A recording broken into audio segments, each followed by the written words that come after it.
देखिए एक्सरसाइज 12.1 का question number 4।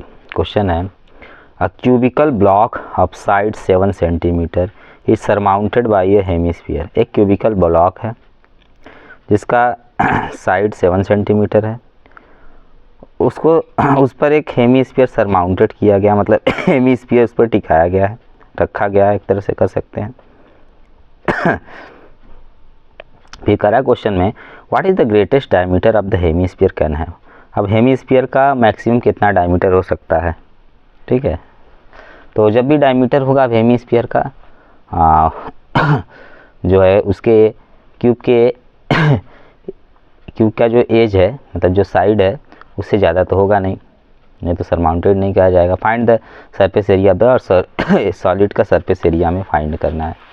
तो देखिए फिगर मैंने बनाया, जो length of side of cube है मैंने लिख दिया। ये देखिए आपका ये सॉलिड है पूरा, इस पर ये सरमाउंटेड किया गया है इस क्यूब पर। क्या ये हेमिस्फीयर है। हेमिस्फीयर के यहाँ पर जो बेस है वो सर्कल होगा। अच्छा 6 फेस होते हैं, तो क्या स्क्वायर के टॉप वाले फेस पर ये हेमिस्फीयर सरमाउंटेड किया गया है। अच्छा हर एक फेस इसका स्क्वायर होता है, ठीक है। तो ऊपर वाला फेस मान लीजिए ये है इस क्यूब का, और उस पर जो सरमाउंटेड किया गया हेमिस्फीयर का जो बेस है वो सर्कुलर है, तो ये इस तरह का कुछ स्ट्रक्चर होगा। तो आप इसमें देख सकते हैं कि जो क्या कहते हैं आपका ग्रेटेस्ट डायमीटर जो होगा, हेमिस्फीयर का जो ग्रेटेस्ट डायमीटर होगा वो आपका इसी के इक्वल होगा, ठीक है। ये आपका किसके इक्वल होगा, साइड के, किसके, क्यूब का जो लेंथ ऑफ एज होगा उसी के इक्वल होगा। तो यहाँ मैं लिख देता हूँ, क्योंकि इससे ज़्यादा तो हो ही नहीं सकता है, ठीक है। 7 सेंटीमीटर होगा मैक्सिमम, इससे ज़्यादा तो होगा नहीं। तो यहाँ मैं लिखूँगा since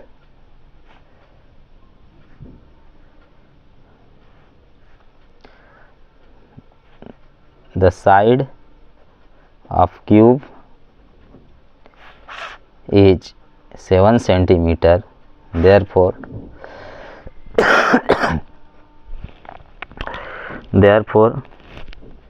the greatest diameter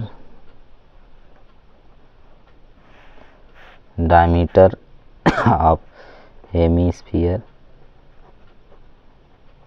is 7 centimetre, ठीक है। अब हमको क्या निकालना है, इस सॉलिड का सरफेस एरिया निकालना है, ठीक है, टोटल सरफेस एरिया। तो देखिए क्यूब का ऊपर वाला मैं पोर्शन छोड़ देता हूँ जिस पर वो सरमाउंटेड किया गया है। अब 5 फेस बचते हैं, तो पांचों फेस स्क्वायर है, तो मैं यहाँ पर लिखूँगा सो नाउ टोटल टीएस से टोटल सरफेस एरिया लिख देता हूँ, सरफेस एरिया,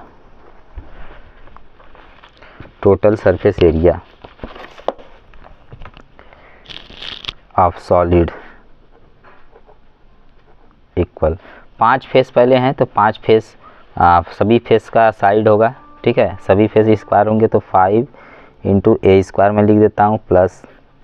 अब इसके बाद ऊपर वाला पोर्शन जो है, ऊपर टॉप वाला जो इसका फेस है, तो टॉप वाला फेस पर ही वो रखा गया है हेमिस्फीयर। तो ये इसका टॉप वाला फेस है।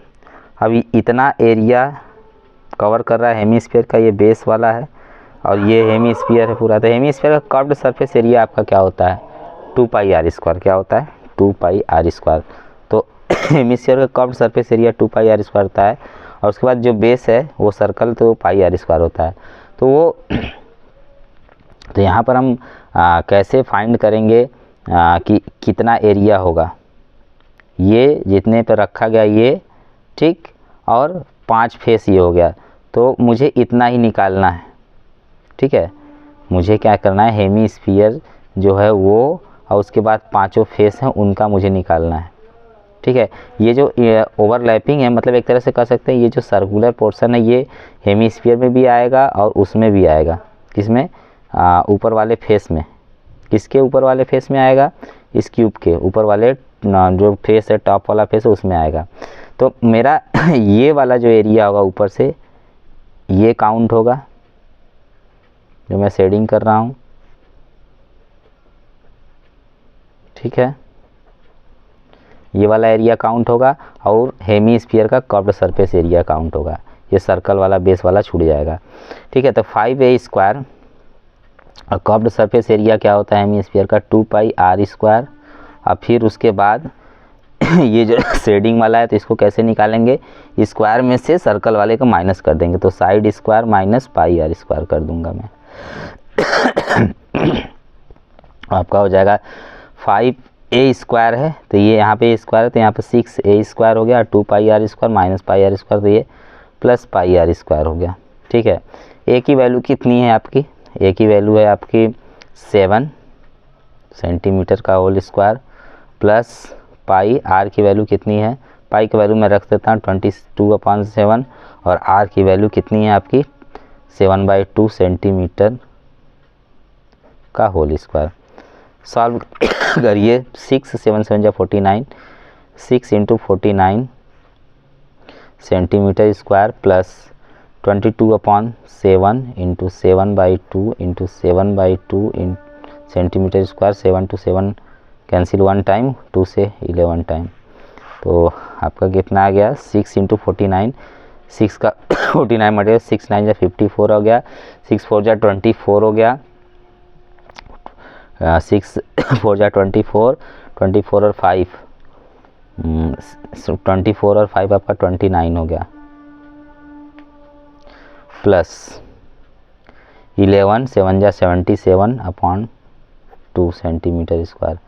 इसको सॉल्व करिए और थोड़ा, 294 सेंटीमीटर स्क्वायर प्लस 77 का 2 से डिवाइड कर देंगे तो आपका कितना आएगा 38.5 सेंटीमीटर स्क्वायर। ऐड करिए 8 और 4 12, 1 कैरी, 9 और 3 12, 1 13 हो गया, 1 कैरी, ठीक है, 213.5 सेंटीमीटर, 332.5 सेंटीमीटर स्क्वायर आपका आंसर हो गया।